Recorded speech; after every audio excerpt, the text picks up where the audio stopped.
Videoing or you making photos? What are you doing? This is a video. Oh, cool, man. We're making videos. Here we are. You know, this is Soho Billy's, a legendary pool hall where used to be mad shootouts and gangster wars. You know, in 2008, it still goes off. There's a lot of prostitution going on in the downstairs in the basement. There's like an opium den. You can still buy nickel bags of weed in the bathroom. You know, ask for Chuck.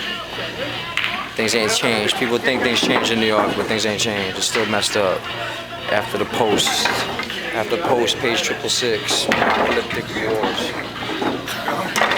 It's recording? Aaron Bondaroff, aka Aaron, the motherfucking downtown Don, born and raised, Coney Island, Brooklyn, LES.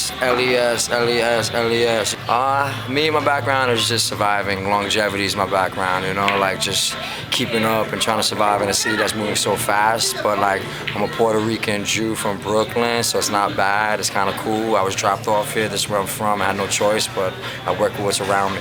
It's interesting, you know, like this whole kind of like skate attitude and this whole kind of like skate culture that's becoming on this main stage and this main level and stuff. And like, you know, it used to be such a little subculture, and then it turns into this big phenomenal machine. And it's cool to see how all these people come up and rise and become successful and become stars and success of this dirtbag thing they did to be different, but now it's not too different. So it's kind of cool to be able to be a part of that kind of like, you know, timeline of skateboarding, and also for me, just, you know, hanging out at Supreme as a young age and being a part of like that whole kind of like East Coast kind of like skate scene, and being like just this attitude kind of like closed-minded kind of crew that we used to be a part of, you know, which is pretty funny. And then me wanting to venture out and see more of the weirdos coming up in the game, and it's kind of cool to like open up like the skate horizon, you know.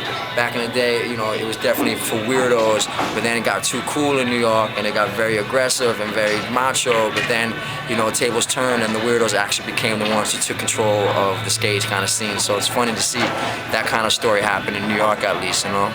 Basically, it used to kind of be like, you know, it was a particular style that you had, but I guess since these days with so much information moving so fast and kids are just, you know, being experimental with their styles, I like to call it like, you know, the laboratory of downtown, you know, where kids come here and they just get weird with styles, and kind of good how it mixes and infuses, you know, and I think it's becoming like this one big kind of like bowl of mush, you know, with all the different kind of like, you know, categories that you fell in as a young age, you know, to protect yourself. Like, oh, I'm a b-boy, I'm a graffiti writer, I'm hip-hop, I'm a rocker, I'm a punk rock, I'm a squatter. Now it's just kind of like this one big thing of mush called oatmeal, and it's just, it all you know, represents as one, which is kind of cool when you have a diverse scene in a diverse city.